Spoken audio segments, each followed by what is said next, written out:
Bank দখল করা হয়নি, ব্যাংক তার মায়ের কুলে ফিরে আসবে ইনশাআল্লাহ।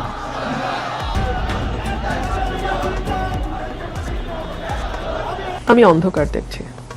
দেশের ব্যাংকিং সেক্টরে এবার যা ঘটতে যাচ্ছে তাকে আর শুধু প্রশাসনিক রদবদল বলে উড়িয়ে দেওয়া যাচ্ছে না।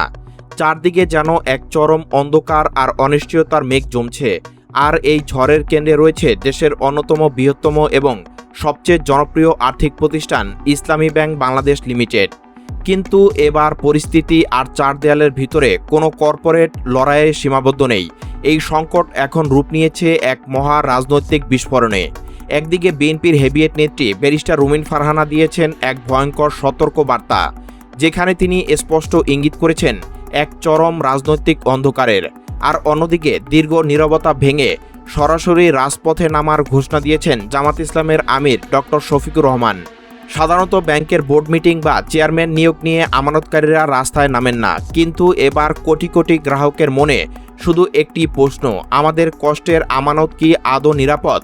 সরকার আসলে কার পাশে দাঁড়াচ্ছে আর নিয়ন্ত্রক সংস্থা কি আসলেই স্বাধীন? আজকের এই বিশেষ ভিডিওতে আমরা পর্দার পিছনে সেই হার হিম করা সত্য উন্মোচন করব। কেন রুমিন ফারহানা এত বড় সতর্কবার্তা দিলেন, আর কেনই বা জামাতের আমির নিজে একজন আমানতকারী হিসেবে মাঠে নামার হুমকি দিলেন? একদল অস্ত্র হাতে নিয়ে সেই ব্যাংক দখল করতে গেল। ব্যাংকের কর্মকর্তা কর্মচারীরা তারা জিজ্ঞেস করলো, তোমরা কারা? পুরো সমীকরণটি বুঝতে ভিডিওটি শেষ পর্যন্ত না টেনে দেখুন। শুরুতেই আসা যাক ব্যারিস্টার রুমিন ফারহানার সেই বিস্ফোরক মন্তব্যে, যা দেশের রাজনৈতিক এবং অর্থনৈতিক অঙ্গনে রীতিমতো তোলপাড় সৃষ্টি করেছে। একটি শীর্ষস্থানীয় মাধ্যমে দেওয়া বক্তব্যে রুমিন ফারহানা ইসলামী ব্যাংকের বর্তমান পরিস্থিতি নিয়ে গভীর উদ্বেগ প্রকাশ করেছেন। তার এই বক্তব্যকে অনেকে দেশের অর্থনীতির জন্য এক ভয়ঙ্কর সতর্কবার্তা হিসেবেই দেখছেন। রুমিন ফারহানা মূলত কোন বিষয়টির দিকে আঙ্গুল তুলছেন? তিনি স্পষ্ট ভাষায় ইঙ্গিত করেছেন যে ইসলামী ব্যাংকের মতো একটি সংবেদনশীল প্রতিষ্ঠানকে যেভাবে রাজনৈতিক গুটি হিসেবে ব্যবহার করার চেষ্টা চলছে, তার পরিণতি হতে পারে অত্যন্ত ভয়াবহ। তিনি মনে করেন এটি কেবল একটি ব্যাংকের নিয়ন্ত্রণ নেওয়ার লড়াই নয়, এটি আসলে একটি সুদূরপ্রসারী রাজনৈতিক এজেন্ডা যা দেশকে এক চরম অন্ধকারের দিকে ঠেলে দিতে পারে। রুমিন ফারহানার সতর্কবার্তার মূল নির্যাস যদি আমরা বিশ্লেষণ করি, তবে তিনটি বড় বিপদের কথা সামনে আসে। প্রথমত, রাষ্ট্রীয় প্রতিষ্ঠানের অপব্যবহার, একটি স্বনামধন্য ব্যাংকে রাজনৈতিকভাবে কুক্ষিগত করার চেষ্টা। দ্বিতীয়ত, আমানতকারীদের আস্থা ধ্বংস। যখন দেশের সবচেয়ে বড় ব্যাংকের উপর থেকে মানুষের বিশ্বাস উঠে যায়, তখন পুরো অর্থনৈতিক ব্যবস্থার উপর তার চেইন অ্যাকশন শুরু হয়।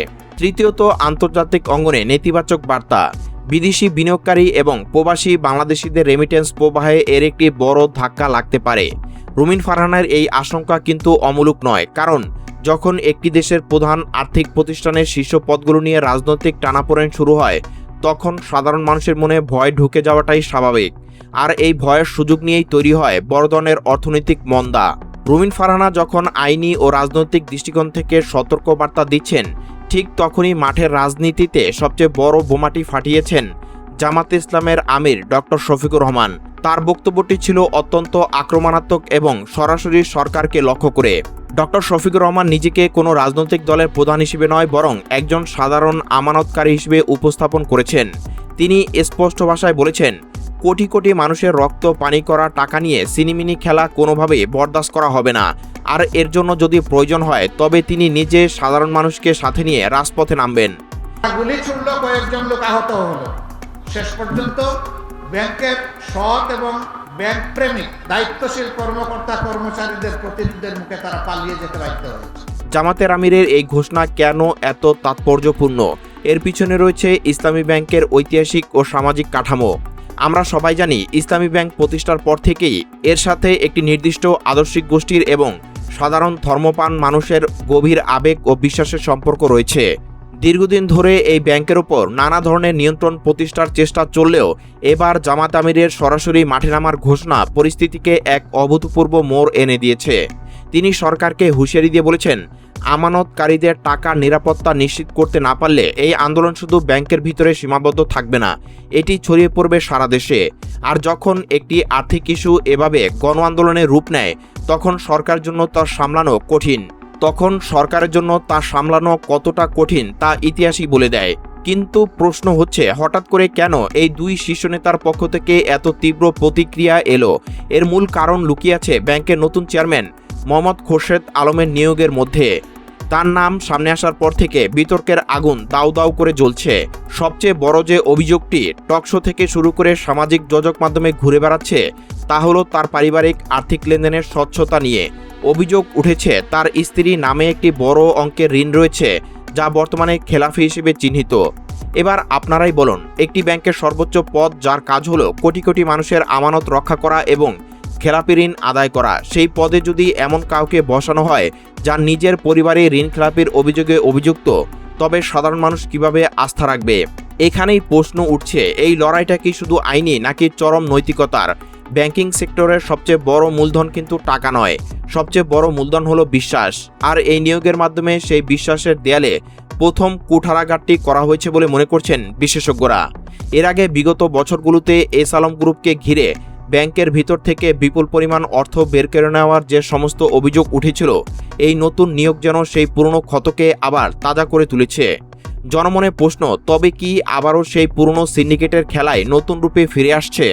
প্রিয় দর্শক, অনেকে ভাবতে পারেন এটা তো জাস্ট একটি ব্যাংকের বোর্ডের অভ্যন্তরীণ সমস্যা, কিন্তু বাস্তবে এটি দেশের সামগ্রিক অর্থনীতির উপর একটি 3 লেয়ার বা 3 স্তরে মারাত্মক ধাক্কা দিতে যাচ্ছে। প্রথম ধাক্কা, অলরেডি গ্রাহকদের মধ্যে আতঙ্ক ছড়িয়ে পড়েছে। মানুষ ব্যাংক থেকে টাকা তুলে নেওয়ার কথা ভাবছে, নতুন ডিপোজিট কমে যাচ্ছে।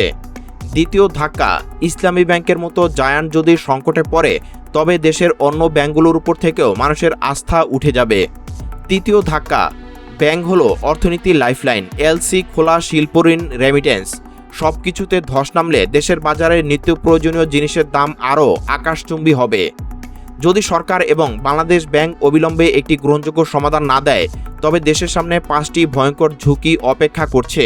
লিকুইডিটি ক্রাইসিস বা নগদ টাকার তীব্র সংকট, মানুষ একযোগে টাকা তুলতে গেলে ব্যাংক দেউলিয়া হওয়ার উপক্রম হতে পারে। আদালতমুখী আইনি যুদ্ধ, চেয়ারম্যানের যোগ্যতা নিয়ে উচ্চ আদালতে রিট ও দীর্ঘমেয়াদী আইনি জটিলতা, রাজনৈতিক মোবিলাইজেশন, জামাত, বিএনপি এবং এমনকি সাধারণ আমানতদারীদের এক মঞ্চে চলে আসা, যা সরকারের জন্য বড় রাজনৈতিক চাপ তৈরি করবে। বাংলাদেশ ব্যাংকের বিশ্বাসযোগ্যতা হারানো, নিয়ন্ত্রক সংস্থা যদি কেবল ঠুটু জগন্নাথ হয়ে বসে থাকে তবে আন্তর্জাতিক মহলে দেশের রেটিং কমে যাবে। সিস্টেমেটিক কলাপস, একটি ব্যাংকের পতন বা সংকট পুরো দেশের আর্থিক খাতকে একসাথে ডুবিয়ে দিতে পারে। ইসলামী ব্যাংক নিয়ে তৈরি হওয়া এই সংকট এখন আর কোনো সাধারণ প্রশাসনিক টেবিলের আলোচনায় নয়। ব্যারিস্টার রুমিন ফারহানার সেই ভয়ঙ্কর সতর্কবার্তা এবং জামাত আমিরের রাজপথে নামার আলটিমেটাম প্রমাণ করে জল অনেক দূর গড়িয়েছে।